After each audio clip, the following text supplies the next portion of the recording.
नमस्कार जी, आप सबका स्वागत है हमारे YouTube चैनल में। तो मेरे पास बहुत दिनों से कमेंट्स आ रहा था कि भैया मैं यूपीएससी की तैयारी या स्टेट पीसीएस की तैयारी की शुरुआत करना चाहता हूँ, कैसे मैं तैयारी की शुरुआत करूँ। तो मेरे लिए बहुत टफ हो रहा था मैं हर एक का इंडिविजुअल जवाब दे सकूँ। तो मैंने सोचा क्यों ना इस पर एक वीडियोस बना करके आप सब तक अपनी बात पहुँचाई जाए। तो देखो भाई, अगर आप यूपीएससी या स्टेट पीसीएस की तैयारी करना चाहते हैं या किसी भी एग्जाम की, तो सबसे पहले जो बेसिक चीज़ है, आपको भाई पढ़ने की आदत होनी चाहिए।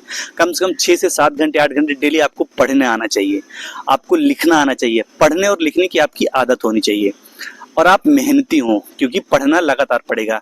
क्योंकि लगातार परीक्षा मतलब 1 साल की पूरी प्रक्रिया होती है तैयारी, लगभग ये 6 महीने की जो भी तैयारी होती है, 1 साल पूरा प्रीलिम से लेकर इंटरव्यू तक फाइनल होने में 1 साल लग जाता है। तो आपके अंदर धैर्य और आपका मेहनत, ये जरूर 2 चीजें आपके अंदर होनी चाहिए। तो मुझे लगा ये सबसे पहले आप तक बात पहुंचा दी जाए कि सिलेबस और पीवाईक्यूज तो मैं बाद में बताऊंगा, पहले आप मेहनती हो, पढ़ने और लिखने की आदत हो, डेली आप पढ़ सकें, आप लगातार मेहनत कर सकें, ये सबसे ज़्यादा और पहली ज़रूरी चीज़ है।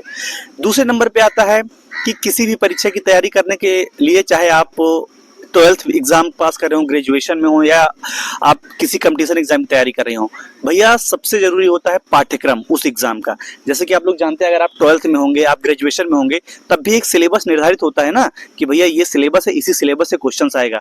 उसी तरीके से स्टेट पीसीएस हो या यूपीएससी हो या कोई एसएससी भी, या किसी भी कंपटीशन का एग्जाम निकालना हो, तो वो जो आयोग परीक्षाएं आयोजित करती हैं, वो पहले से कुछ पाठ्यक्रम निर्धारित किए हैं, सिलेबस डिसाइड किए हैं कि भैया इसी सिलेबस से ही हम आपसे प्रश्न पूछेंगे।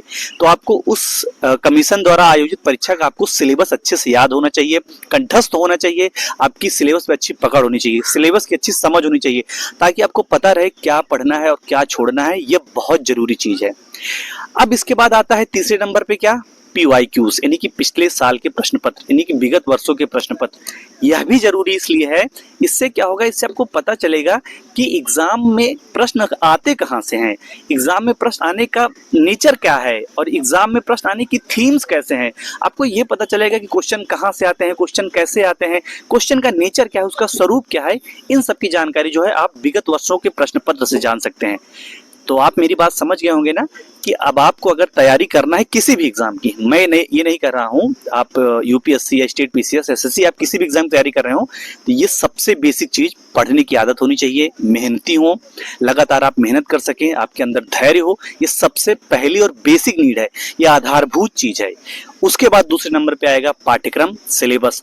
हर आयोग जो है, हर आयोग अपनी परीक्षाएं जो आयोजित करती हैं, वो आपको सिलेबस निर्धारित कर दी हैं कि इसी सिलेबस से प्रश्न आएगा। और तीसरे नंबर पे आता है पिछले कुछ वर्षों के प्रश्न पत्र, जिससे आप जान सकें कि कैसे प्रश्न आते हैं।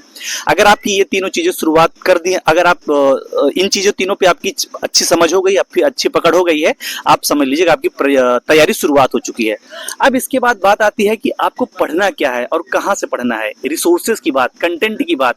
इन सब पे तो मैं एक अलग वीडियोस बना करके आपको बता दूंगा, क्योंकि क्या है ना कि अब आपको कौन सी एनसीईआरटीज पढ़नी है, किस सब्जेक्ट पे कौन सा कंटेंट पढ़ना है, कौन सी बुक पढ़नी है, सब चीजें मैं आपको एक अलग वीडियोस बना करके आपको बताऊंगा। लेकिन अभी के लिए जो 3 चीजें बताई, इस पर आप अच्छी अपनी मजबूत पकड़ बनाइए, तब आपकी तैयारी की अच्छी शुरुआत हो जाएगी। यहाँ तक वीडियो देखने के लिए धन्यवाद। मिलते हैं नेक्स्ट वीडियो में, अपना तब तक ख्याल रखना। Thank you so much for watching the video. Bye, take care.